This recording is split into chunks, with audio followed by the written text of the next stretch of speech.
Bismillahirrahmanirrahim. Assalamualaikum warahmatullahi wabarakatuh.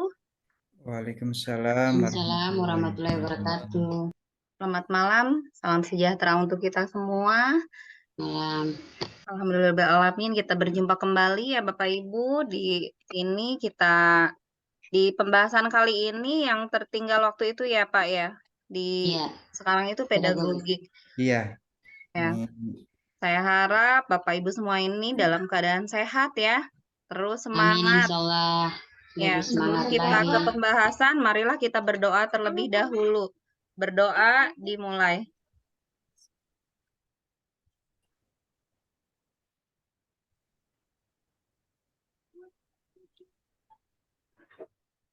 Dicukupkan. Berdoa dicukupkan. Ya, tadi saya dengar ini Pak Ilmi, siapa Bu Anis ya tadi?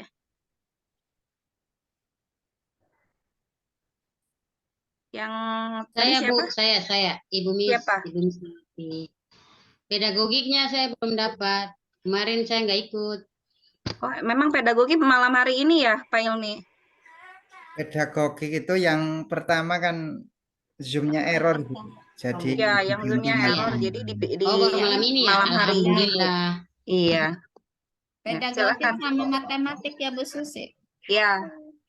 Silakan Pak Ilmi. Ya, terima kasih Bu Susi. Saya jadikan co-host dulu Bu Susi. Sudah. Sudah ya? Ya. Oke, baik.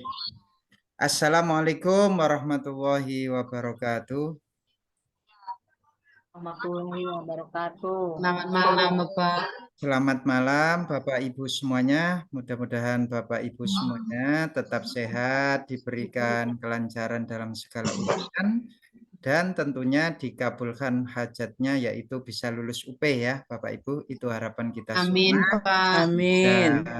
Mendapatkan serdik ya, sertifikat pendidik, dan memperoleh sertifikasi ya. Insyaallah Baik, itu yang Bapak kita Ibu, harapkan Pak. pada malam hari ini kita akan membahas pedagogik ya. Pedagogik itu biasanya yang sering keluar dan memang ada di kisi-kisi. Itu yang pertama adalah teori belajar ya. Kemudian yang kedua itu teori perkembangan peserta didik, dan yang ketiga itu penilaian. Itu yang sering keluar pada waktu Bapak Ibu mengerjakan UP. Baik, pada malam hari ini saya akan menerangkan terlebih dahulu tentang teori belajar ya. Teori belajar saya dahulukan. Saya izin share screen. Sudah terlihat Bapak Ibu? Belum Pak. Sudah terlihat Pak. Sudah ya. Baik. Bapak Ibu, kalau kita belajar tentang pedagogik, pasti Bapak Ibu nanti akan menjumpai di situ teori belajar. Masih ingat Bapak Ibu, semasa kuliah dulu teori belajar ada berapa? Lupa. Behavioristik. Behavioristik, terus apa lagi? Konstruktivistik. Humanistik, kognitivisme, Behavioristik. Sibernetik. Sibernetik.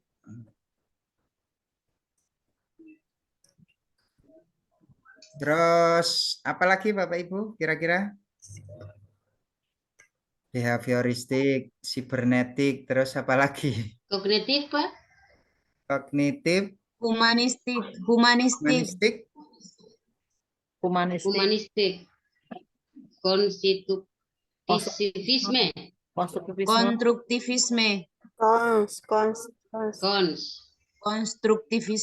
konstruktivisme. Baik, kita bahas satu persatu ya. Ya Pak. Serta kata kuncinya. Analitis. Teori belajar itu Bapak Ibu ya. Teori belajar merupakan hukum-hukum atau prinsip-prinsip umum yang melukiskan kondisi terjadinya belajar. Itu namanya teori belajar. Ya. Kemudian teori belajar akan sangat membantu pengajar dalam membelajarkan siswa.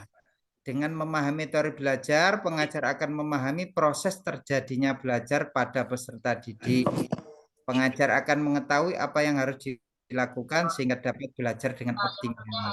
Jadi intinya kalau kita belajar teori belajar itu nanti kita itu akan mengajar secara optimal ya, secara optimal. Nah, di sini ada teori belajar apa saja. Yang pertama adalah teori belajar behaviorisme atau behavioristik Me. ya. Isme. Jadi behaviorisme atau behavioristik. Apa itu Bapak Ibu? Ada yang tahu? Iya Bu, iya. Behavioristik itu apa Bapak Ibu? Stimulus atau respon. Nah, itu kata kuncinya. Kata Stimulus kuncinya atau itu respon. ada stimulus dan Iya Bu. respon. Jadi siswa itu kalau belajar itu bisa nyambung itu dengan diberikan stimulus dulu ya. Jadi Dengan besok diberi kapan Bu? stimulus, maka siswa itu nanti akan merespon daripada gurunya ya, seperti itu. Nah, ini kata kuncinya. Kalau di soal itu ada stimulus. Stimulus itu berupa apa? Rangsangan. Ya, rangsangan itu berupa apa saja, Bu? Misalkan Pertanyaan. pertanyaan. Jadi guru itu memberi pertanyaan, nanti siswanya akan menjawab pertanyaan. Nah, menjawab pertanyaan itu disebut dengan respon. Respon. Ya, behaviorisme. Nah, behaviorisme itu punya kelebihan ya, punya kelebihan dan kekurangan ya. Beberapa hal yang perlu diperhatikan saat menerapkan teori behavioristik dalam proses belajar mengajar. Satu, yaitu mengutamakan pembentukan tingkah laku dengan cara latihan dan pengulangan. Jadi seringnya itu guru itu melakukan latihan dan pengulangan. Ini kata kunci yang kedua ya. Jadi selain stimulus respon, kata kunci yang kedua yaitu latihan dan pengulangan. Nah ini ya. Kemudian kelebihannya guru akan terbiasa untuk bersikap teliti dan peka saat kondisi belajar mengajar. Jadi gurunya itu lebih teliti. Kenapa? Karena teacher center ya. Jadi guru itu sebagai sentralnya. Guru itu sebagai sentralnya. Dapat mengganti cara mengajar stimulus yang satu dengan stimulus yang lain ya. Kalau diberi pertanyaan agak sulit itu tidak bisa pertanyaannya diturunkan stimulusnya. Jadi bisa diganti-ganti ya stimulusnya itu ya. Rangsangannya itu bisa diganti. Kemudian kekurangannya apa? Yaitu sifat cenderung pasif. Jadi yang aktif itu adalah gurunya. Itu behavioristik ya. Apa tadi Bapak Ibu? Kata kuncinya satu stimulus dan respon. Yang kedua ada latihan dan pengulangan. Cara latihan dan pengulangan. Kekurangannya siswa cenderung pasif, Iya, guru kekurangannya siswa cenderung pasif, yang aktif guru yang adalah aktif. gurunya. Iya. Jadi, teacher center ya. Iya. Guru itu sebagai sentralnya. Center.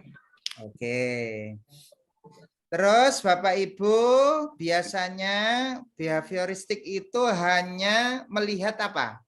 Proses ataukah hasil? Hanya melihat hasil ya. Behavioristik itu hanya melihat hasilnya. Jadi hanya yang dilihat itu adalah hasilnya, prosesnya itu kadang tidak terlihat. Ya. Nah ini yang menganut teori behavioristik. Ini yang menganut teori behavioristik. Ada teori koneksionisme dari ada teori pengkondisian klasikal dari Pavlov. Ada pengkondisian operan dari Skinner. Ada pembiasaan dari Guthrie. Dan ada teori kognitif sosial oleh Bandura. Kita bahas satu persatu ya. Jadi ini masuk ke aliran behavioristik ya. Masuk ke aliran behavioristik. Satu, koneksionisme. dari Trondheim. Nah, koneksionisme dari Trondheim itu belajar merupakan peristiwa terbentuknya asosiasi-asosiasi antara peristiwa-peristiwa yang disebut stimulus dan respon. Nah, contohnya guru memberikan pertanyaan, siswanya menjawab pertanyaan. Memberi pertanyaan itu stimulus, terus menjawab pertanyaan itu respon. Nah, yang terkenal Trondheim itu biasanya kalau di soal itu ada hukum kesiapan. Jadi guru itu mempersiapkan dulu. Guru mempersiapkan terlebih dahulu. Setelah itu terus siswanya diberikan latihan-latihan. Setelah siswa diberikan latihan-latihan, kemudian ada akibatnya, yaitu siswa bisa menjawab latihan tersebut. Ini ya. Jadi Trondheim itu ada 3 hukum, yaitu hukum kesiapan, ada hukum latihan, ada hukum akibat. Jadi kalau kita pengen meniru Trondheim ini, maka kita siapkan dulu. Ya, kita siapkan kelasnya itu secara matang, kemudian siswanya diberikan latihan-latihan, terus ada akibat yang ditimbulkan nanti dari latihan-latihan tersebut, yaitu berupa respon. Oke, yang kedua yaitu teori pengkondisian klasikal oleh oleh siapa Bapak Ibu? Pavlov ya. Oleh Pavlov. Nah, Pavlov itu terkenal dengan apa saja di sini? Terkenal dengan menggunakan rangsangan-rangsangan tertentu. Perilaku manusia dapat berubah sesuai dengan apa yang diinginkan. Nah, ini ada 4 ya. Ada fase akuisisi, ada eliminasi, ada generalisasi, ada diskriminasi. Ya. Akuisisi itu apa? Akuisisi itu Bapak Ibu? Akuisisi itu apa Bapak Ibu? Ayo. Ada yang pernah ikut kan ya? Akuisisi apa itu? Akuisisi. Belum tahu, Pak. Belum tahu? Belum, Pak. Oh, belum. Belum, Pak. Penggabungan usaha bukan? Penggabungan. Akuisisi itu pemberian rangsangan awal itu loh.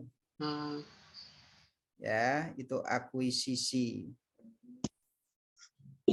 Kemudian ada eliminasi. Eliminasi itu rangsangannya itu dihilangkan pelan-pelan gitu ya. Pengurangan ya. Ya, pengurangan, Pak. Nah, jadi intinya seperti itu Bapak Ibu ya. Jadi untuk teori klasikal itu seperti tadi ya. Jadi ada fase akuisisi, eliminasi, generalisasi, kemudian diskriminasi. Generalisasi itu diberikan semacam rangsangan yang berbeda. Kemudian diskriminasi itu nanti rangsangannya itu mulai dihilangkan lagi. Diganti yang baru gitu. Itu nanti tetap bisa menjawab begitu ya. Intinya seperti itu. Jadi intinya Pavlov itu ya rangsangan-rangsangan ini ya.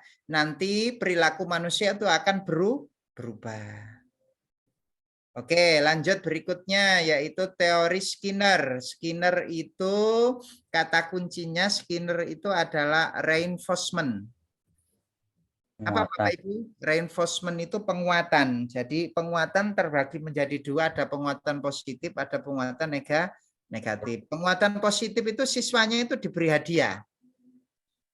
Diberi hadiah, diberi penghargaan. Kalau negatif itu siswanya diberikan hukuman. Diberikan apa ya? Tugas tambahan karena dia tidak bisa ditambah tugasnya gitu. Nah, terus guru itu menunjukkan perilaku tidak senang. Nah, jadi Skinner itu cenderung ke situ. Adanya reinforcement.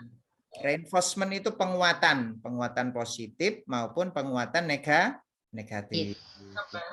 Pernahkah Bapak Ibu melakukan ini? Pernah ya. Jadi siapa yang bisa menjawab pertanyaan saya, nanti saya beri hadiah. Pernah? Pernah, Pak. Nah, berarti itu masuk aliran behavioristik ya, teorinya Skinner itu ya. Teorinya Skinner itu ya. Reinforcement. Kemudian kalau Bandura itu ini ada 4 fase. Jadi kita itu menaruh perhatian, kemudian mengingat perilaku model, memproduksi perilaku, terus siswanya nanti termotivasi untuk mengulangi. Itu Bandura. Ini kalau enggak paham ini nanti ke soal pasti paham nanti kalau sudah di soal ya. Sepertinya kok sulit Pak. Nah, enggak. Iya, Pak ya, sulit. Mudah nanti ya. Nah, sekarang ke kognitivisme atau kognitif. Nah, aliran yang kedua ini ya. Aliran yang pertama tadi behavioristik, kalau ini kognitivisme. Jadi dia ini lebih cenderung ke pemahaman Bapak Ibu, menekankan proses. Kalau tadi itu hanya menekankan hasil ya, behavioristik hanya menekankan hasil. Kalau di kognitivisme ya menekankan proses. Ya, menekankan proses. Jadi di sini yang dibentuk itu pemahamannya. Perubahan persepsi dan pemahaman. Ini kata kuncinya ya. Perubahan persepsi dan pemahaman.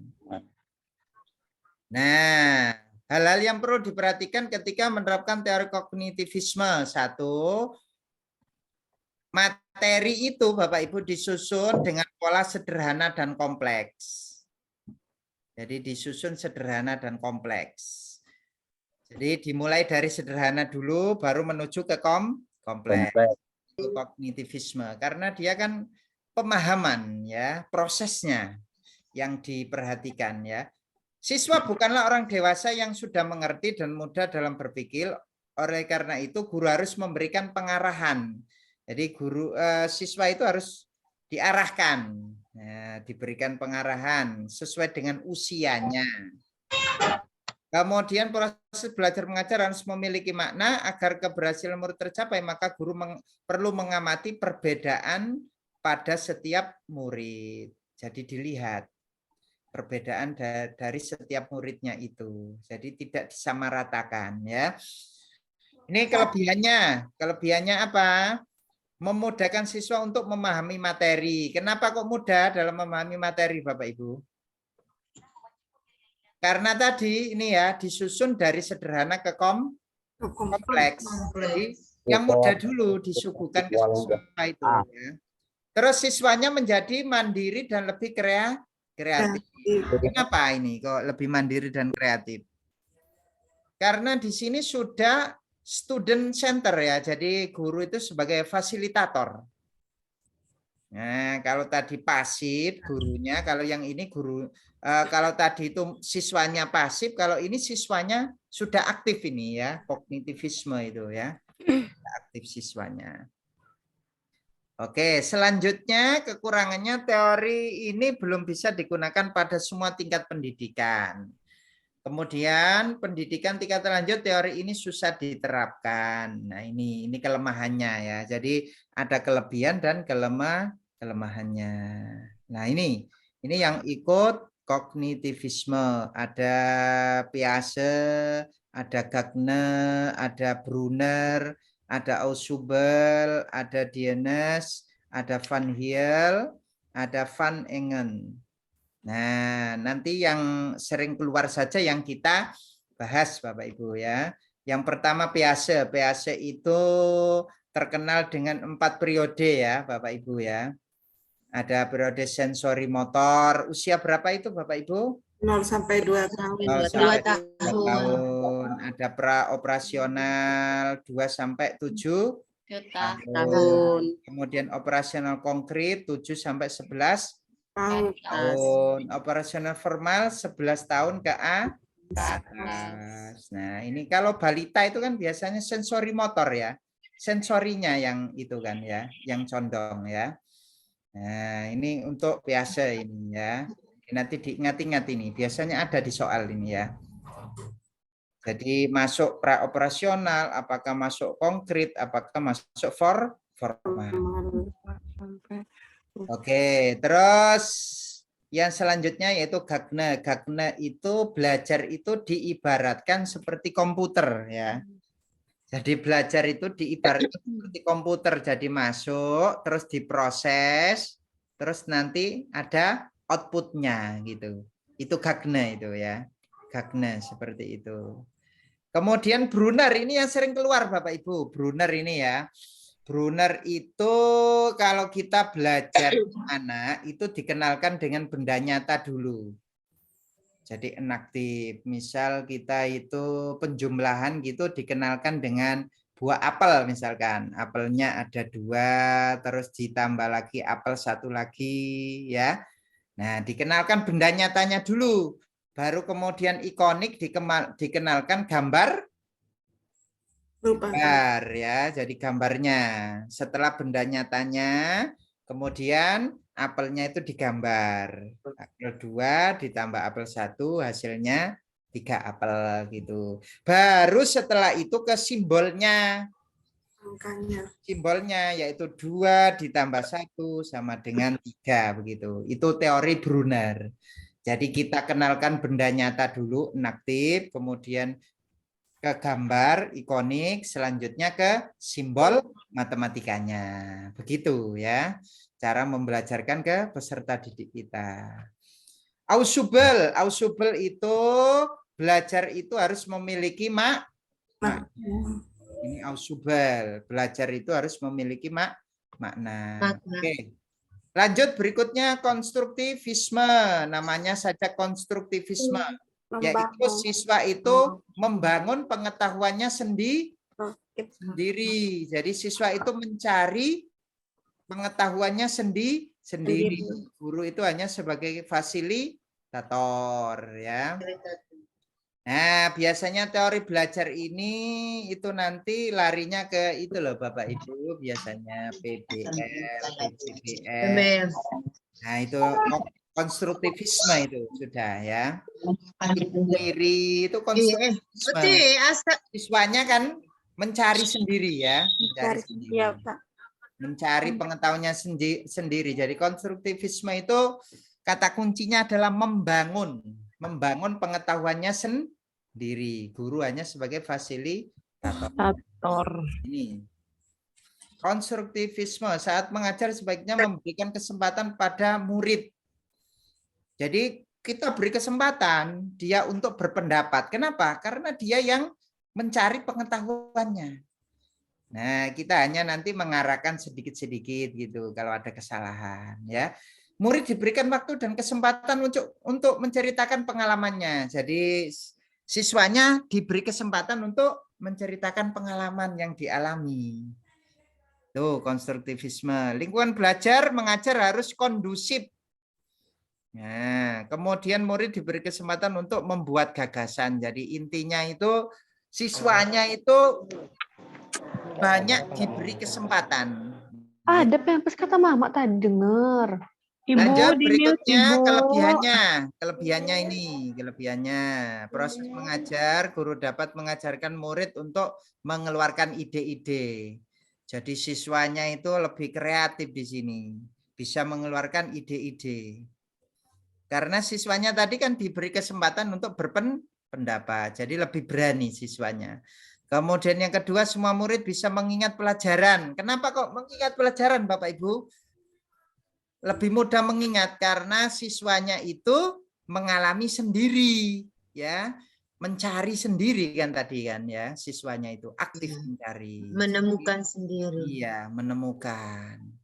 Kemudian yang ketiga, murid akan lebih mudah beradaptasi dengan lingkungan dan mendapatkan pengetahuan baru. Nah, itu. Kemudian yang keempat, pengetahuan yang diterima oleh murid akan mudah diterapkan dalam kehidupannya. Nah, kekurangannya apa ini Bapak Ibu? Susah dimengerti karena sangat luas. Jadi karena saking banyaknya kesempatan yang diberikan ke siswa, jadi kadangkala itu susah untuk dimengerti ya. Tugas guru menjadi tidak maksimal karena murid diberi kebebasan lebih banyak. Jadi itu ya, jadi ada kelebihan, ada kelemahannya ya. Jadi muridnya lebih berani mengeluarkan ide-ide, tapi ada kekurangannya ya. Kalau terlalu bebas, nanti siswanya itu juga tidak fokus ya, tidak fokus, materinya itu akhirnya terpecah ya, terlalu luas nanti ya, sulit untuk dipahami. Nah ini yang menganut konstruktivisme ya, menganut konstruktivisme. Nah ini ya ada asimilasi, ini PAC tadi ya, proses mendapatkan Ini kan informasi dan pengalaman baru. masih banyak juga nih. PAC. Dikitnya lagi, keler rusak pula. Kemudian ada akomodasi, yaitu membangun kembali struktur mental akibat adanya informasi dan pengalaman baru. Ini PAC ini ya, asimilasi dan akomodasi. Kemudian Vygotsky itu menekankan interaksi dengan orang lain. Jadi belajar itu harus kita tekankan untuk berinteraksi dengan orang lain. Vygotsky ya. Oke, selanjutnya humanisme. Humanisme itu kalau saya boleh memberi kata kunci yaitu memanusiakan manusia. Jadi kalau siswanya itu belum makan gitu ya disuruh makan dulu. Kalau belajar itu, Pak, lapar Pak. Oh ya, boleh makan dulu. Makan dulu, kalau sudah kenyang nanti baru belajar gitu. Jadi lebih humanis. Ya, jadi di sini humanisme itu tujuannya itu pokoknya itu luar ya. Ajar itu siswanya senang itu sudah berhasil ya. Jadi ketika kita mengajar siswanya senang dengan pelajaran kita itu berarti humanisme itu sudah berhasil kita. Ya, itu humanisme. Ini Bapak Ibu ya. Hal-hal yang perlu diperhatikan ketika menerapkan teori humanisme. Guru berusaha untuk menyusun dan mempersiapkan materi lebih banyak agar tujuan belajar mengajar tercapai. Kemudian guru sangat berperan sebagai fasilitator. Ketika guru berperan sebagai fasilitator, guru harus bisa mengenali dan menerima kelemahan pada dirinya. Jadi kita itu juga ada kelemahan, Bapak Ibu. Makanya kalau humanisme itu kalau kita tidak bisa jawab ya kita bilang saja ya saya tidak bisa jawab, besok akan dicarikan lagi gitu ya. Jadi guru ditugaskan untuk mengetahui keinginan setiap murid. Jadi keinginan setiap murid itu apa itu harus tahu guru itu. Nah itu ya. Nah ini jadi humanisme ini ya. Nah kelebihannya ini Bapak Ibu, tingkat keberhasilan indikatornya itu murid merasa senang. Ketika belajar murid merasa senang, berarti kita itu sudah berhasil. Nah, terus jika proses belajar mengajar mengutamakan pembentukan kepribadian ini ya.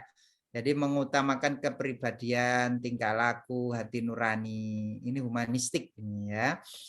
Kemudian menjadi manusia yang bisa mengatur dirinya sendiri. Ini tujuannya ya. Jadi guru itu mengarahkan siswa itu agar bisa menjadi manusia yang berguna, manusia yang bisa mengatur dirinya sendiri. Itu humanisme atau humanistik ya.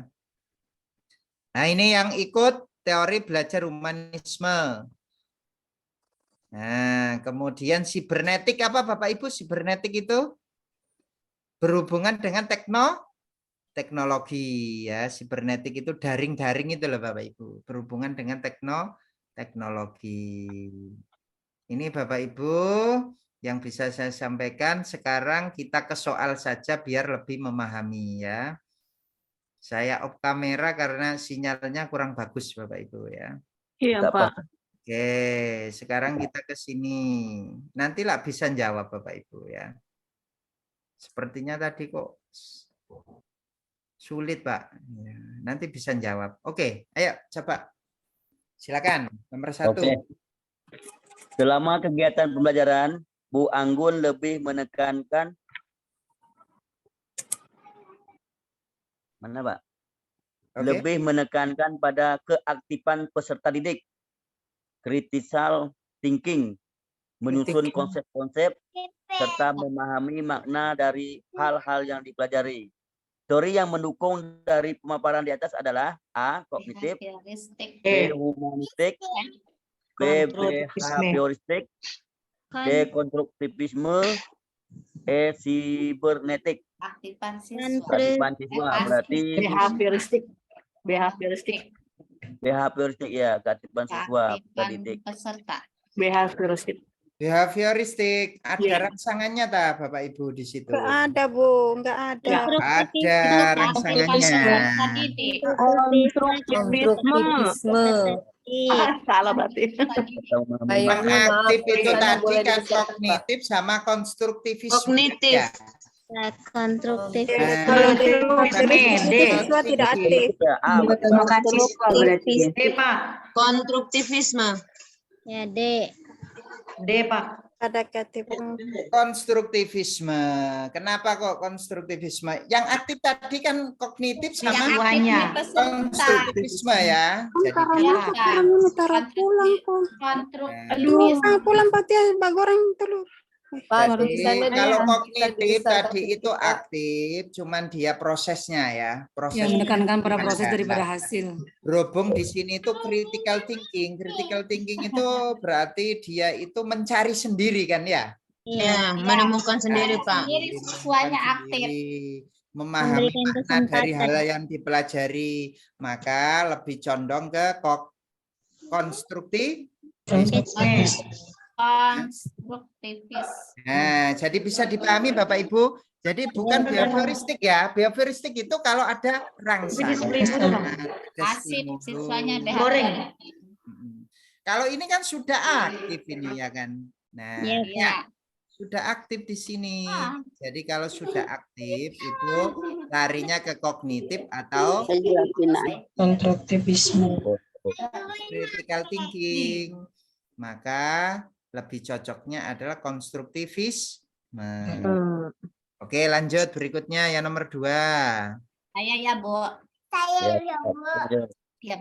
Siap. Pak Basir dalam memberikan materi unsur, senyawa, dan campuran pada kegiatan pendahuluan, memaparkan tujuan pembelajaran terlebih dahulu. Kemudian dilanjutkan dengan memberikan penjelasan terkait dengan instrumen penilaian kepada peserta didik, di mana kelompok yang bagus akan mendapatkan reward, sedangkan kelompok yang kurang akan diberikan punishment. Dalam hal ini, Pak Basir menerapkan teori belajar titik-titik. A. Humanisme. B. Kognitivisme. C. Behaviorisme. D. Konstruktivisme. E. Sibernetik. behaviorisme. Behaviorisme. Behaviorisme. Kenapa kok behaviorisme? Pemberian reward. Nah, ada pemberian reward, ada punishment ya. Punishment itu hukuman. Ada Ini tadi kan Reward itu berarti reinforcement ya ini ya. Ya. Yes. Reward ini berarti tadi reinforcement Penghargaan. positif ya. Behaviorisme. Kalau punishment itu reinforcement negatif. Punishment itu penguatan. Nah, kalau ada penguatan itu berarti masuknya ke behaviorisme. Kritik, ya, reward dan punishment. Oke, itu kata kuncinya ya. Lanjut berikutnya ya. Pak Hilmi, mohon maaf Pak. Ya. Bisa dibesarkan sedikit tulisannya Pak, supaya lebih Oh, terlihat. dibesarkan sedikit. Baik, gimana? Behaviorisme reward. Ya, oke. Masukkan. Saya baca ya, Pak. Disajikan beberapa peristiwa yang dialami oleh peserta didik, yaitu berikut. Sebagai berikut. 1. Mampu memahami permasalahan. 2. Mampu menceritakan sebuah kejadian. 3. Mampu memecahkan masalah. 4. Mampu membuat peraturan berdasarkan kejadian di atas. Menurut David Akol, fase pengalaman konkret terdapat pada A1, B2, C3, D4, E semua salah. Konkret itu berarti sudah mengalami ya. Ya. yang nomor 2. Sudah mengalami. Mampu Yang mana kira-kira? Tapi nomor 2, Pak. 2. Mampu menciptakan D. sebuah kejadian. Artinya dia sudah mengalami sendiri kejadian tersebut. Hmm. Melalui masalah. Peristiwa sih ya. Berarti B. Peristiwa itu kejadian. Oke. Konkret itu sudah mengalami ya. Iya, mengalami. Nah, oke, coba kita lihat sih di atas apa enggak ya? Ada ya. Ini David Akab. Iya, benar Pak. Pernah Nah, mengalami pengalaman kejadian. konkret itu pernah mengalami secara langsung, tapi belum memecahkan Masalah. masalah. Pengamatan aktif reflektif itu mampu memahami Mampu permasalahan memahami dan tahu permasalahan dan akarnya, tahu akar permasalahannya. Jadi kalau konkret tadi itu mengalami kejadian, kalau aktif reflektif itu memahami permasalahan, tahu permasalahannya, konseptualisasi itu mampu memecahkan masalah ya. Eksperimentasi itu apa Bapak Ibu? Mampu menerapkan dalam kehidupan sehari-hari. Nah, kalau kita kembali ke soal ini tadi, maka mana yang mampu memahami permasalahan? Ini berarti urutan yang kedua tadi ya. Nah, jadi menceritakan dulu, baru memahami permasalahan, terus memecahkan permasalahan, baru yang mampu membuat peraturan berdasarkan kejadian di atas. Gitu ya, Bapak Ibu ya, paham ya? Jadi konkret itu menceritakan, ya mengalami kan, tapi belum memecahkan masalah ya, menceritakan. Terus yang kedua memahami masalah. Yang ketiga memecahkan masalah. Tuh, jadi benar tadi jawabannya 2 ya. Ya. Oke, lanjut berikutnya. Silakan nomor 4 ya. Nomor 4 silakan. Bu Hersalina, silakan. Ya, Bu. Di tempat mengajar Bu Desi, seluruh komponen pendidikannya memiliki tujuan yang sama, yaitu peserta didik diharapkan menjadi manusia yang ideal, menjadi manusia yang dicita-citakan, dan menjadi manusia yang mampu mencapai aktualisasi diri. Dalam hal ini, komponen pendidikan di tempat mengajar Bu Desi menerapkan teori titik-titik. A.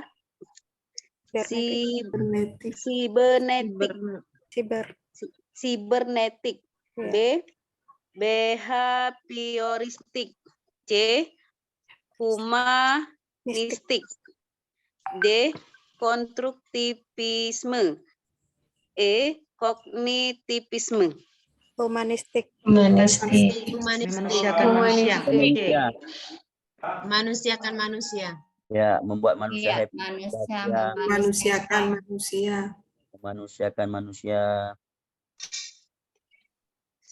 Memanusiakan manusia, manusia yang ideal, manusia yang dicita-citakan, manusia yang mampu mencapai aktualisasi diri, berarti ini adalah teori humanistik. Manusia Paham ya Bapak Ibu ya? Paham Pak. Allah Pak, kalau nggak lupa. Kalau sudah masuk soal itu banyak pahamnya. Kalau tadi masih teori itu bingung Pak. Paham. Puyeng Pak. Iya, bingung. Oke, nomor 5 silakan. Dalam sebuah pembelajaran. Ya, nomor 5 silakan. Di dalam sebuah pembelajaran, Bu Erni berpendapat apabila seseorang memahami objek-objek atau dunianya melalui gambar-gambar dan visualisasi verbal, dengan kata lain, peserta didik belajar melalui bentuk perumpamaan atau perbandingan. Hal ini merupakan tahapan dari A. Intuitif, B. Ikonik, C. Simbolik, D. Enaktif, E. Kognitif. Ikonik.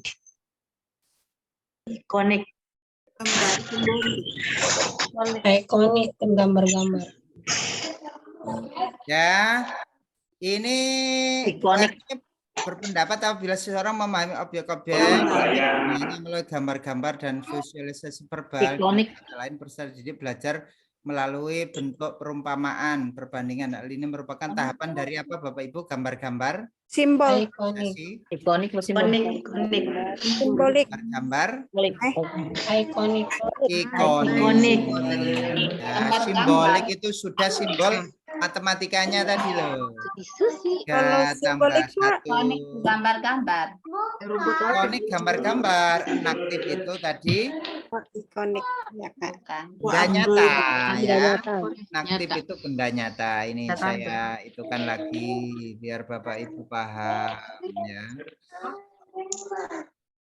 Mana tadi? Benar. Nah ini inaktif itu benda nyata. Oh ya. Melalui sentuhan-sentuhan ya. Apa ya? Tuh. Ikonik itu gambar-gambar, simbolik itu Gambar. simbol. Ya. Paham ya Bapak Ibu ya? Iya, ya. Paham, Pak. Oke, jadi jangan sampai kebalik nih ya. Lanjut berikutnya.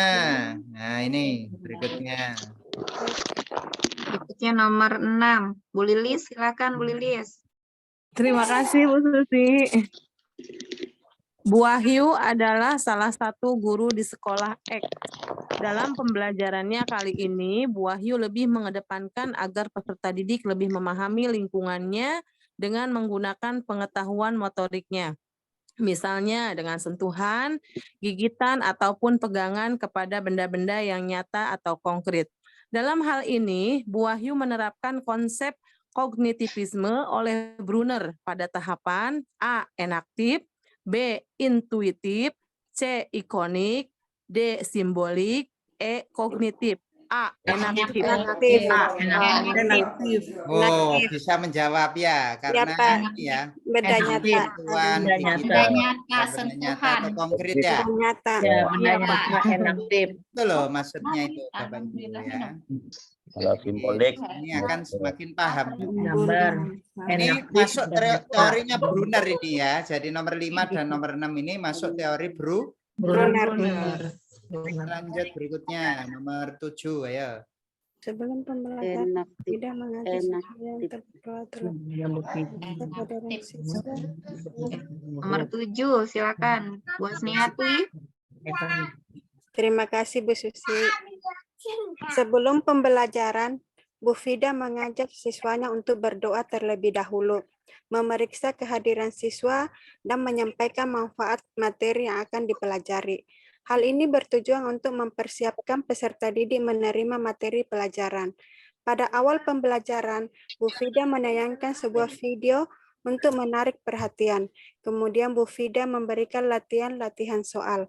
Berdasarkan pemaparan di atas, Bu Fida menerapkan teori belajar behavioristik, aliran A. Kognitif sosial Bandura, B. Pengkondisian operan Skinner, C. Koneksionisme Trondijk, D. Pengkondisian Pavlov, E. Teori bermakna Ausubel. D. C. Kata kuncinya Karakteristik kondisian Pavlov ya. kata kunci. Nah, ini kan. Jadi dipersiapkan dulu kan siswanya ya. Berdoa dulu. Berdoa dulu. Dipersiapkan dulu, terus diberi latihan-latihan ya. Ya, stimulus. Nah, yang ada teori tadi kesiapan tadi apa itu tadi? Tondik, asosiasi, koneksionisme. Tondik. Ya, behaviorisme kan tadi. Ya, Pak. Masuk teorinya siapa? Coba kita lihat. Nah, Teori. Tondik. Teori apa itu pun? di situ. Tondik kesiapan, latihan.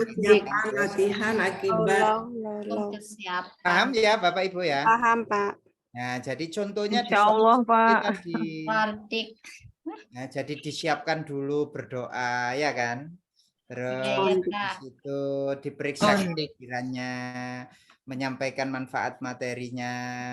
Nah, hal ini bertujuan untuk mempersiapkan loh ini kan, ya kan? Jadi teori kesiapan dulu. Setelah itu baru diberikan latihan. Diberikan latihan-latihan ya. Nah, kemudian akibatnya apa? Siswanya akan merespon. Jadi yang cocok adalah yang Tondik. C. Ya. Nah, itu Bapak Ibu. Oke, lanjut. Koneksionisme. Namanya Pak. nggak kelihatan Pak. Koneksionisme. Koneksionisme. Koneksionisme. Itu latihan mempersiapkan tadi mengenal.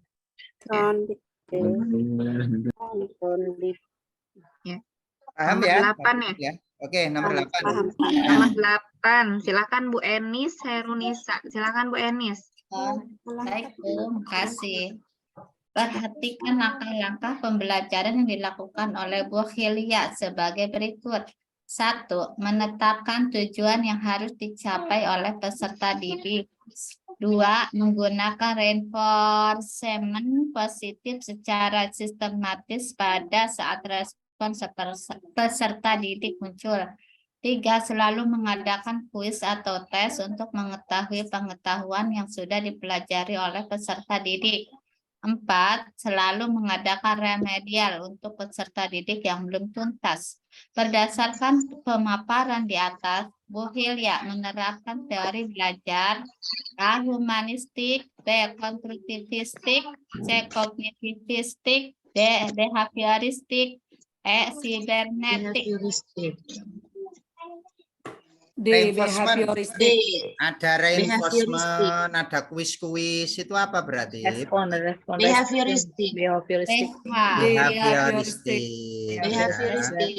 Kuis-kuis. Yang belum tuntas di remedi. Nah, itu berarti Behavioris respon positif.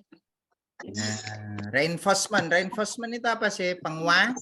Reinforcement positif berarti berikan reward ini ya. Berikan reward atau penghargaan. Oke, lanjut berikutnya. Ini memandang belajar sebagai hasil dari 9. Ibu Jenita, silakan Ibunya Jenita. Ya, Bu. Terima kasih, Bu. Teori ini memandang belajar sebagai hasil dari pembentukan hubungan antara rangsangan dari luar atau stimulus dan balasan dari siswa atau respon yang dapat diamati.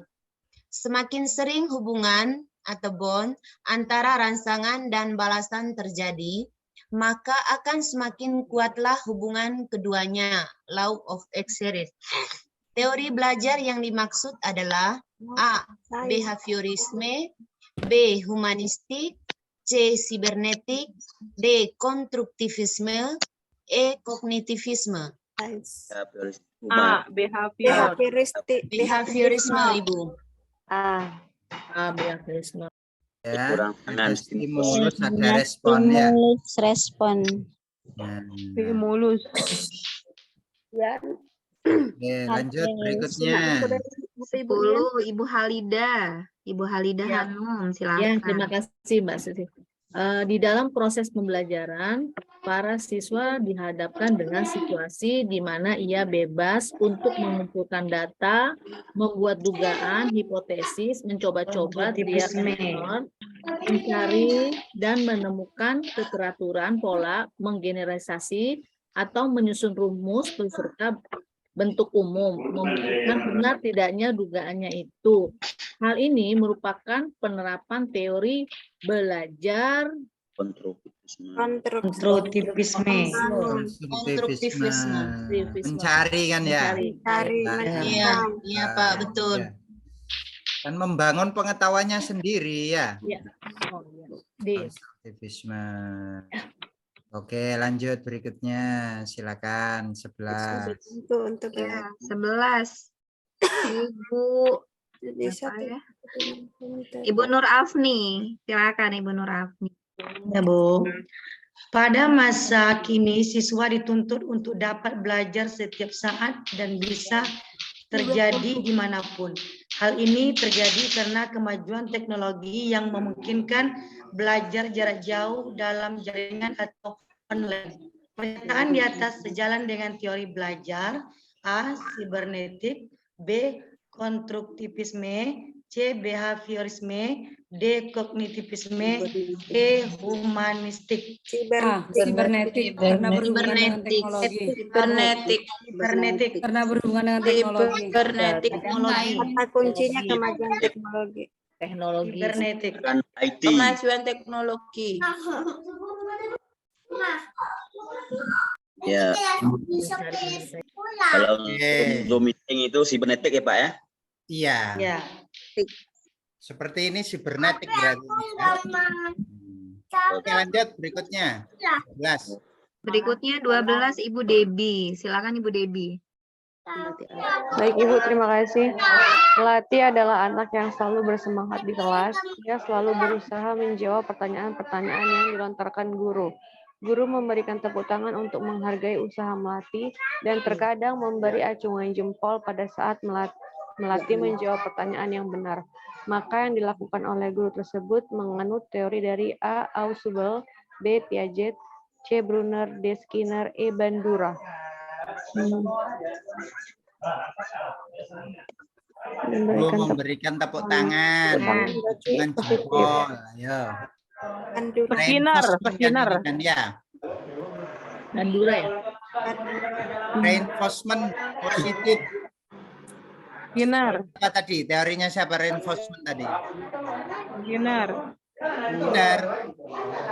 Nah, kita buktikan apakah teorinya Skinner. Masih. Kita buktikan ya.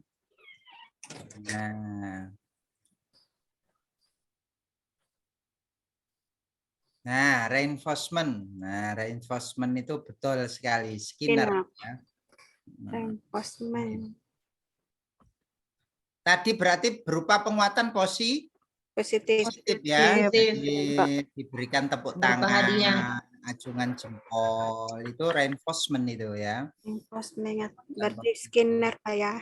Nah, berarti teorinya Skinner ya. Kalau enggak paham kata kuncinya ya enggak bisa ya Bapak Ibu ya. Ya Pak. Oke, lanjut berikutnya.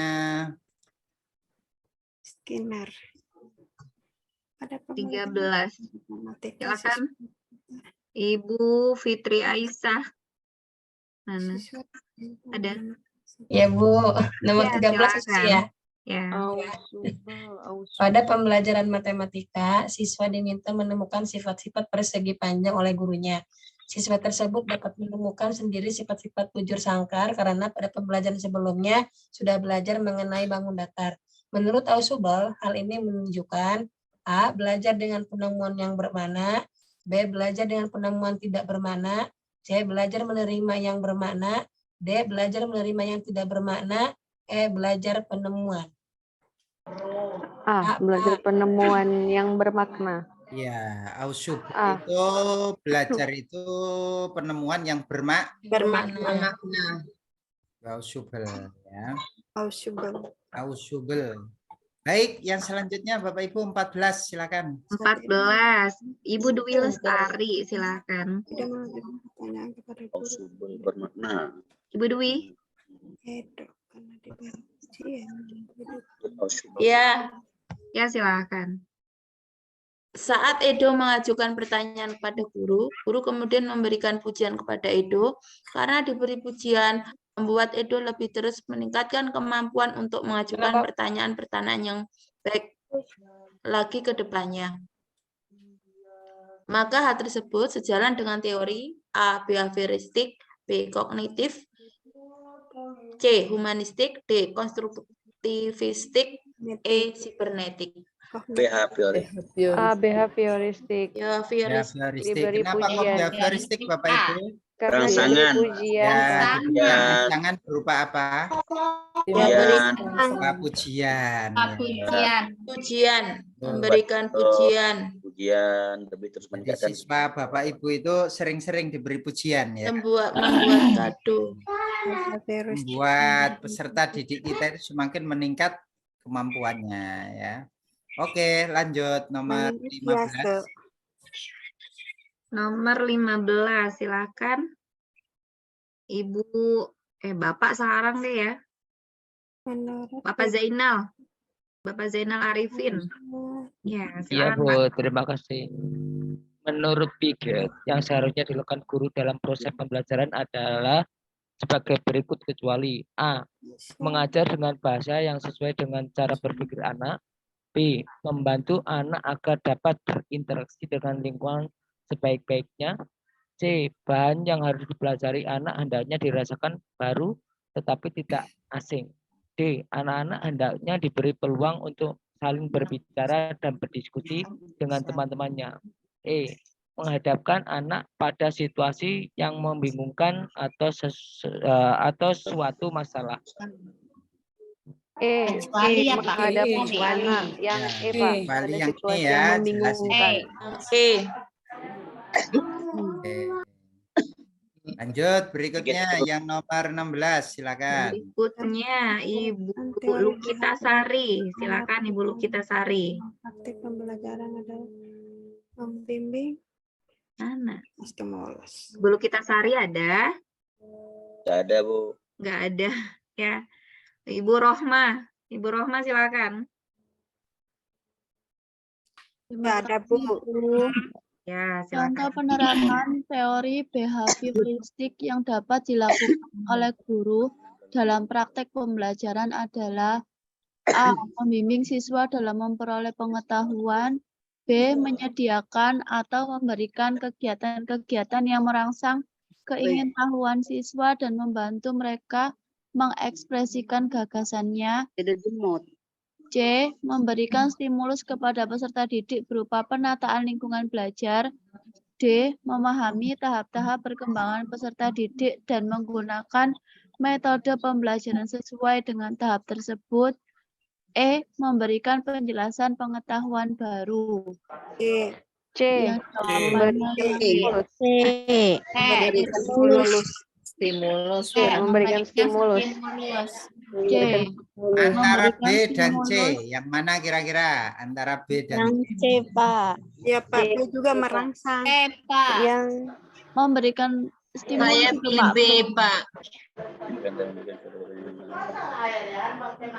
Merangsang keingintahuan loh itu, merangsang Pak. keingintahuan. B.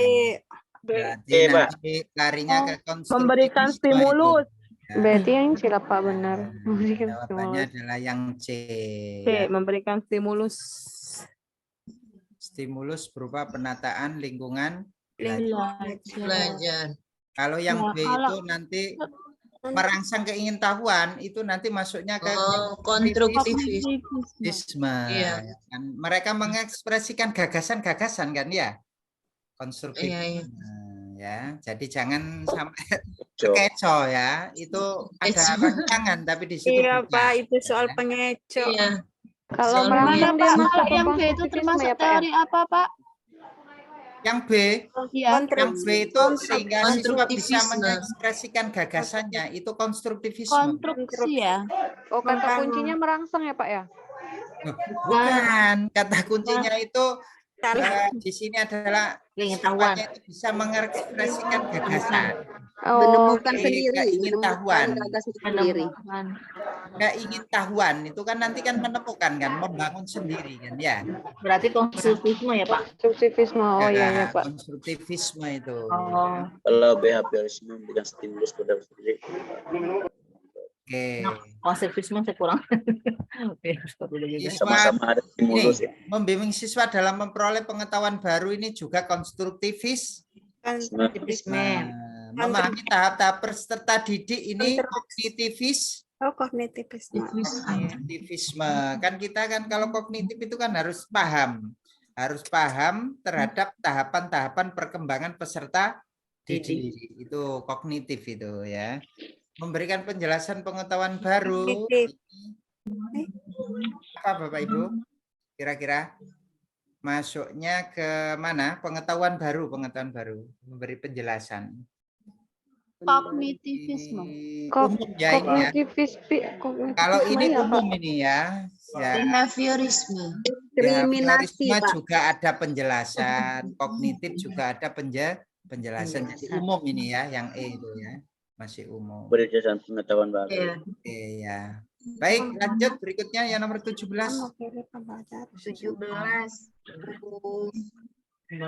Aisyah, silakan. Baik, terima kasih Bu. 17. 1. Pembuatan materi pembelajaran harus disusun dengan pola atau logika sederhana dan kompleks. 2. Siswa bukanlah orang dewasa yang sudah mengerti dan mudah dalam berpikir. Oleh karena itu, guru harus memberikan pengarahan sesuai dengan usia murid atau peserta didik. 3. Proses belajar mengajar harus memiliki makna. 4. Agar keberhasilan murid tercapai, maka guru perlu mengamati perbedaan yang ada pada setiap murid. Maka hal tersebut sejalan dengan teori A. Behavioristik, B. Kognitif, C. Humanistik, D. Konstruktivistik, E. Sibernetik. Kognitif. B ya. Kognitif ya. Kognitif ya. Ya. Kognitif tadi kan ciri-cirinya kan apa? Berpikir ya, ada proses Ciri-cirinya belajar. itu kan ini ya. Materinya itu dari sederhana ke kompleks ya. Ya, Pak. Sederhana ke kompleks, terus mengamati perbedaan-perbedaan yang ada pada setiap murid. Nah, ini tadi kan ya, memahami ini ya, perkembangan ini. Ini kognitif itu ya. Nah, yang D ini, yang atas ini termasuk kognitif. Oke, paham Bapak Ibu nyampe sini? Paham, Pak. Paham ya, kalau paham. Terus Bapak Ibu kan kemarin kan dapat soal seperti ini ya. Bingung Pak, enggak bisa jawab ya? Iya Pak, dapat. Bingung, enggak bisa. Lah, ini kan ada rangsangan. Berarti behavioristik ya Pak ya? Nah, berarti apa ini maksudnya? Behavioristik dari Pak. Terjawab ya? Iya Pak. Nah, kan begitu saja intinya ya. Ya, sudah terjawab kan? Ya Pak. Oke, lah jadi enggak ada kata sulit Bapak Ibu. Yang penting kita itu tahu materinya. Nah, ini kata kunci behavioristik itu kan ada stimulus, ada respon ya. Iya Pak. Reinforcement ya, berupa pujian, reward, sindiran ya. Nah, kalau kognitif konstruktivis itu apa kata kuncinya? Membangun. Menemukan sendiri. Mengumpulkan data sendiri. Pengetahuan. Terus kognitif itu kata kuncinya? Memahami. Proses dan pemahaman. Tahap pemahaman. Perubahan persepsi. Nah, itu kata kuncinya. Kalau humanistik apa Bapak Ibu? Mengerjakan manusia. Mengerjakan manusia menjadi manusia yang Mengorganisasikan manusia. ideal ya.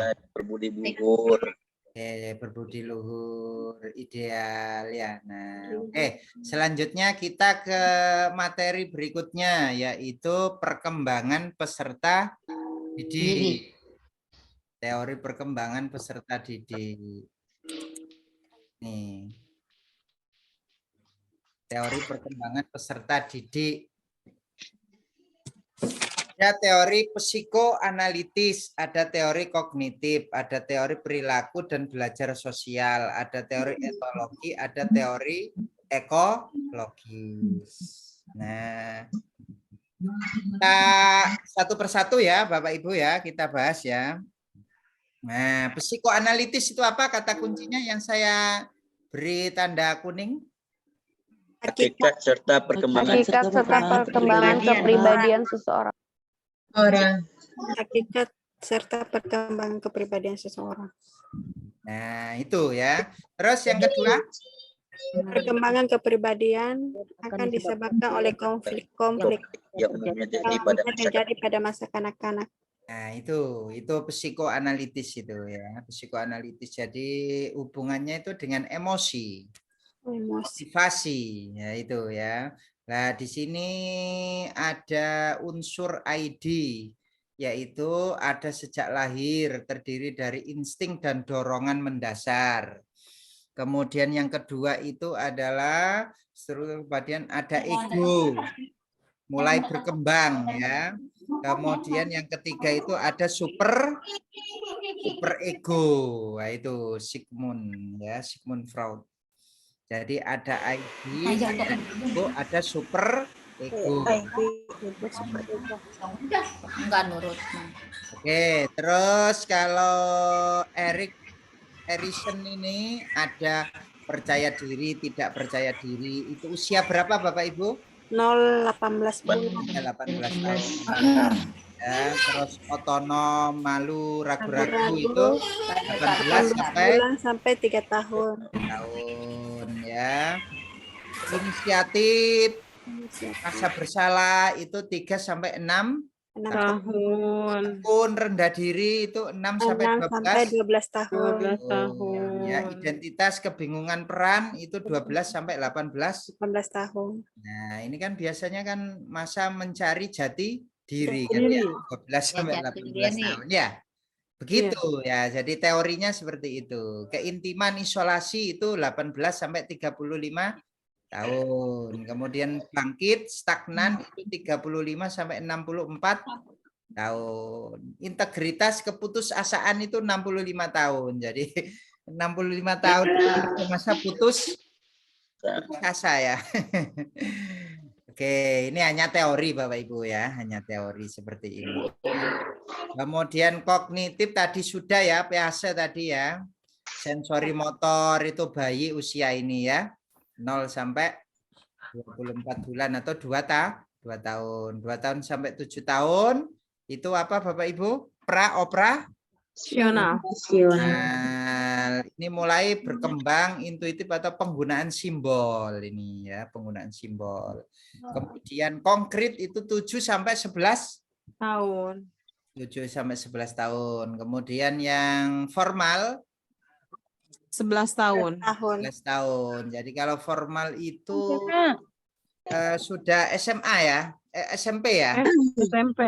SMP Pak. Formal. Jadi SMP itu tidak dikenalkan benda nyatanya itu sudah paham. Tapi kalau masih SD usia 7 sampai 11 itu harus pakai benda nyata. Iya, pakai benda nyata. Baru dia paham, begitu ya intinya. Oke, terus kalau teori perilaku itu perubahan tingkah laku sama dengan tadi ya, behaviorisme ya.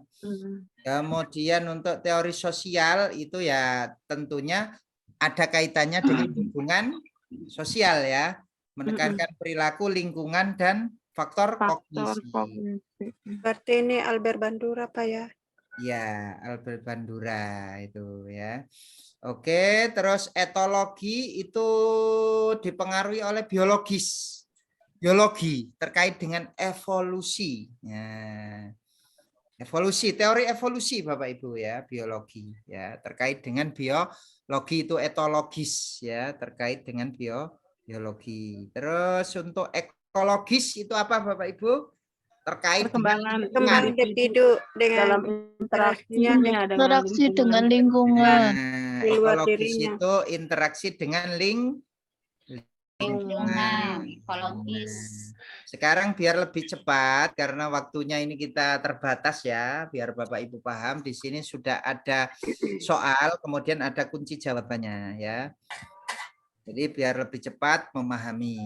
Dalam melaksanakan proses pembelajaran, seorang guru memberikan hadiah. Nah, kalau hadiah itu berarti nanti masuknya kemana Bapak Ibu? Stimulus. Berarti teori perilaku ya. Perilaku tadi kan behavior kan ya? Behavior kan ya. Nah ini. Nah ya, perubahan perilaku ya. Ya Pak, stimulus. Memberikan rangsangan. Ya, jadi jawabannya apa kalau ada seperti ini? Jawabannya teori perilaku dan belajar. Coba diamati sekali lagi. Ada yang membaca biar paham. Ya. Dalam melaksanakan proses pembelajaran, seorang guru memberikan hadiah agar peserta didiknya termotivasi dalam mengikuti proses pembelajaran. Kegiatan yang dilakukan guru tersebut mengacu pada teori perkembangan, A.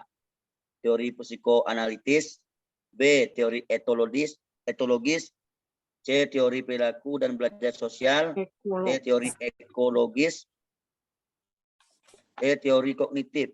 D dan B sama ya Pak? Apa?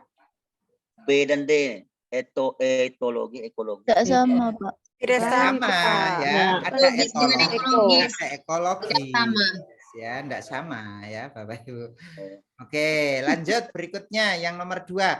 Ini bisa dipahami ya, jadi memberikan hadiah itu nanti teori perilaku. Nanti akan terjadi perubahan perilaku.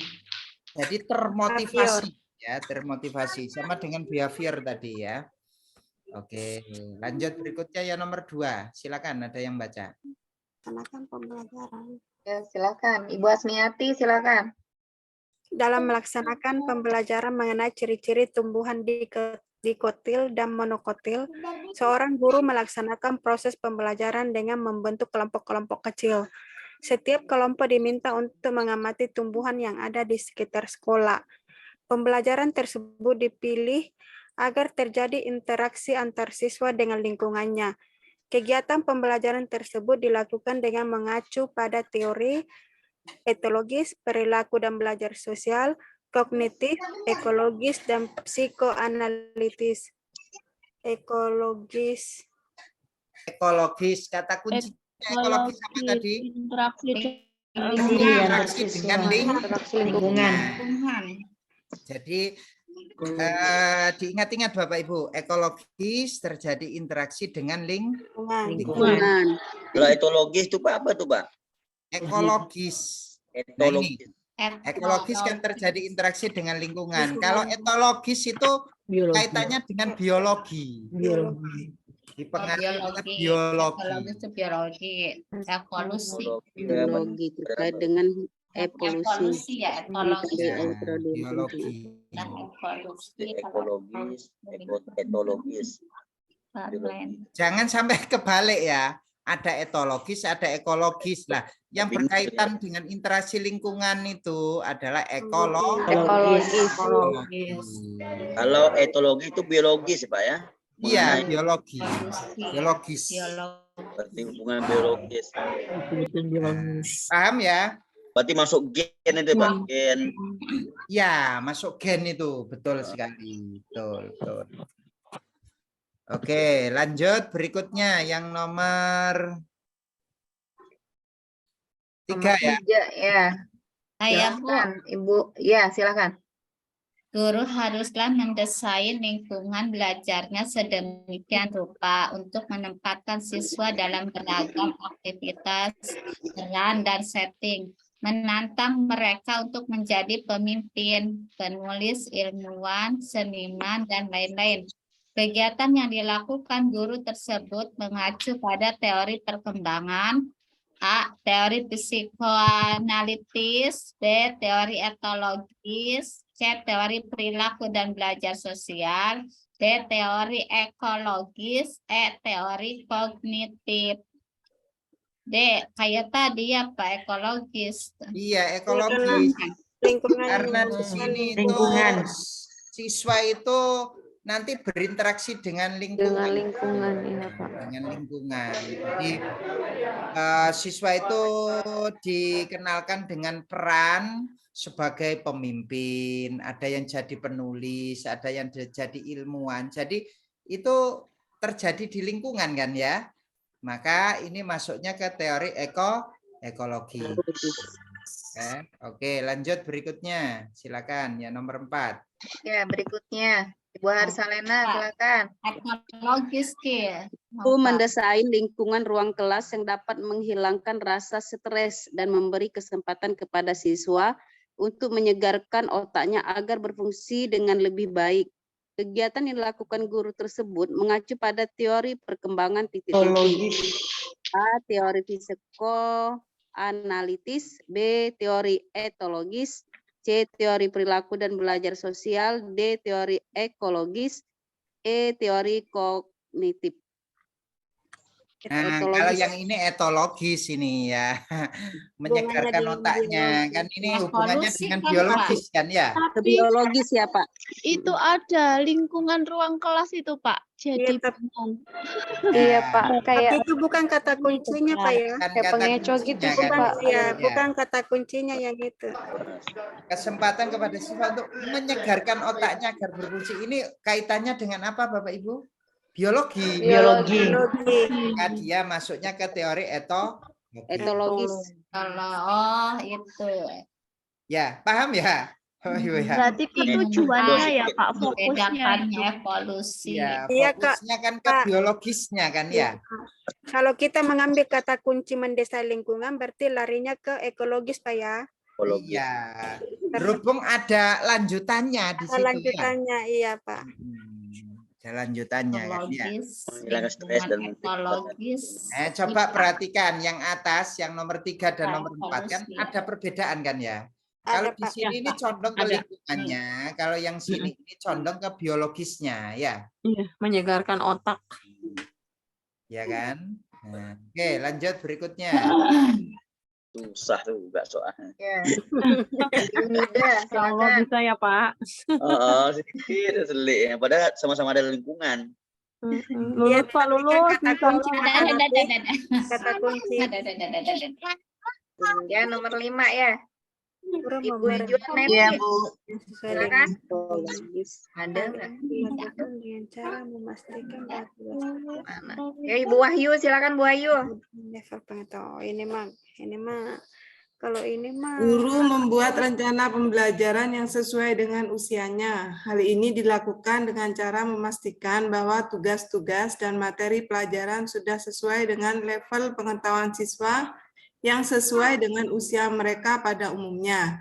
Kegiatan yang dilakukan guru tersebut mengacu pada teori perkembangan, A. Teori psikoanalitis, B. Teori etologis, C. Teori perilaku dan belajar sosial, D. Teori ekologis, E. Teori kognitif.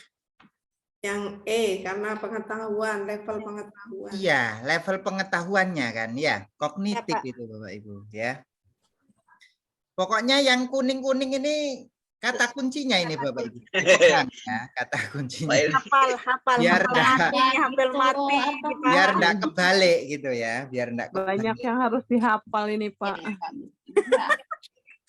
Kata P kasih kuncinya saja kuning-kuning Bapak ini, Ibu Pak. yang dihafal ya. Nanti soalnya berbeda. Kalau tahu kata kuncinya pasti bisa menjawab. Teori-teori itu yang bikin nanti saat itu muncul yang kuning-kuningnya tuh. Ya. Itu Bapak Ibu malam hari ini yang bisa saya sampaikan ya. Jadi ada teori belajar, ada teori perkembangan.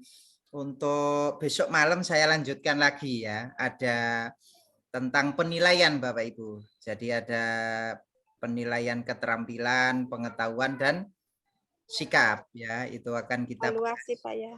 Besok malam ya, besok malam. Ya, Pak. Baik, Pak, untuk itu Pak, tulang-tulang Pak nggak jadi didiskusikan Pak? Tulang-tulang? Ya, kayaknya belum lah Pak. Tulang-tulang itu IPA. Kemarin kan Bu Dewi. Semalam dari Bu Dewi katanya suruh nanyainnya ke Pak Ilmi kalau masalah Share tulang-tulang aja Pak Bu Ilmi. Susi itunya. Tulang-tulang ya. Tulang rusuk Pak, Tulangnya di-share aja. Baik, besok malam kita bahas ya. Kalian itu ya Pak, yang itu tahun Hijriah itu loh. Oh, itu udah masuk juga Pak. Apa? Masih ada 2 hari lagi Bapak Ibu ya kita Zoom. Mudah-mudahan nyampe ya. Kalau enggak nyampe nanti ya kalau bisa Bapak Ibu lanjut aja ya. Karena memang Iya Pak. Susah bedakan Pak yang mana Hijriah yang mana Masehi. Oh iya Sama ya, betul, Bu, ya. bahasa yang keluar. Iya, kadang-kadang Kemarin- dapat soal yang Hijriah, kadang dapat soal yang Masehi. Nah, itu harus tahu kata kuncinya itu Bapak Nah, Ibu. itu Belum Pak kasih belum kata dibahas itu kuncinya, ya. Pak. Belum Ya kadang dikasih bingung gemboknya. Pak jawabnya. Iya, Pak. Yang 365 hari itu apa Masehi atau Hijriah, Pak? Ya. Masehi. Oke, Nah, baik. tunggu. Sesing Baik berikutnya. Bapak Ibu, Sabar. itu requestnya ya berarti ya. Iya, Pak. Besok malam itu tulang sama Hijriah dah. Iya Pak. Kata kuncinya Pak Ilmi. Oke, kata Ini kuncinya kebanyakan kata besok kunci. malam saya beri ya. Ya, Pak. Nah, kalau hanya di-share saja tanpa diterangkan itu biasanya enggak paham. Betul. Atau kadang-kadang enggak sempat Iya, Pak. percaya. Itu Pak. Iya Pak, betul sekali. Dua Ya. kali aku retaker, pertama dapat Masehi, kedua Hijriah. Tepat Hijriah ya. Ketiga Jadi lu harus mana tahu yang kata ini kuncinya. Pak? Ketiga. Ketiga lu. Sekarang yang terakhir Bu. Dan Hijriah. Mudah-mudahan ini yang terakhir nanti. Amin. Yang terakhir ya Bu lulus ke Amin. atas. Amin. Namanya usaha ya. Amin. Ya, Pak Hilmi, Bu. Pak, Ya, apa itu? Pencernaan juga boleh Pak didalami lagi supaya lebih paham lagi Pak. pencernaan ya. Baik Bapak Ibu. Pencernaan, Pak. Berarti IPA-nya masih apa? Jantung sama itu? Jantung sudah kayak sama tulang rusuk pernapasan, itu Pak. loh Pak. Pernapasan. Pernapasan. Kalori waktu malam apa? KLL kalori. Kaki Oh, elelek. iya, iya. Kalori Iya, Bu. Pak. Sekali lagi itu. Oke, baik, baik. Belum lagi ke itu ya, titik didih ya. Belum itu ya, Bapak Ibu ya. Pak belum. Iya, Baik, Bapak Ibu, kita akhiri dulu. Nanti saya share ya, tolong dibaca-baca lagi ya. Ya Pak, di-share Pak. Soalnya buat berulang-ulang belajar. Oke, saya serahkan ke Bu Susi. Silakan Bu Susi.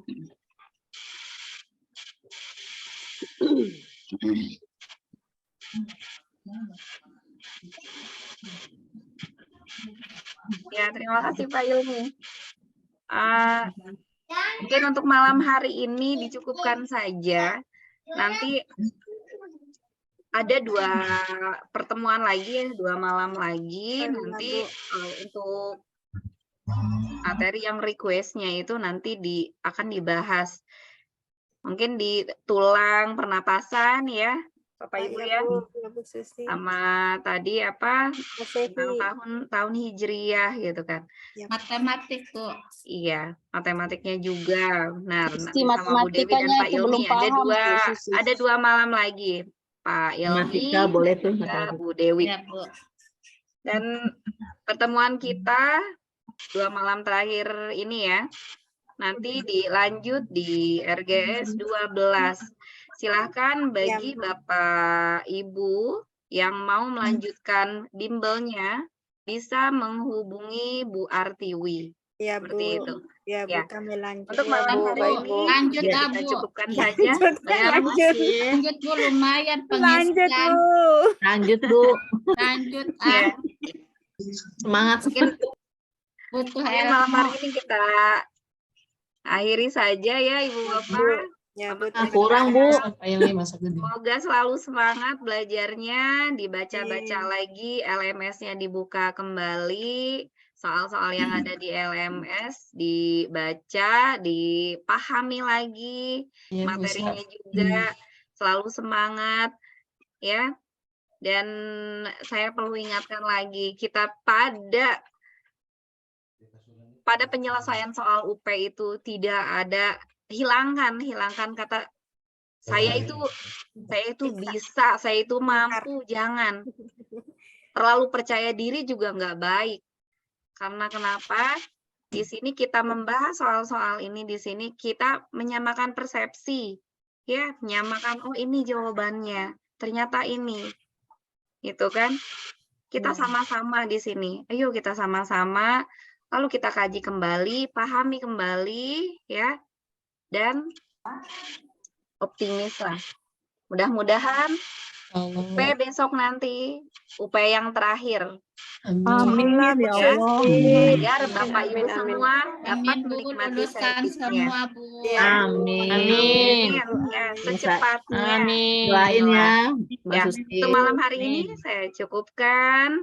Saya ucapkan terima kasih. Selamat malam, selamat beristirahat. Wassalamualaikum warahmatullahi wabarakatuh. Waalaikumsalam warahmatullahi wabarakatuh. Terima kasih Pak Ilmi. Terima kasih Pak Pak Ilmi. Ilmi.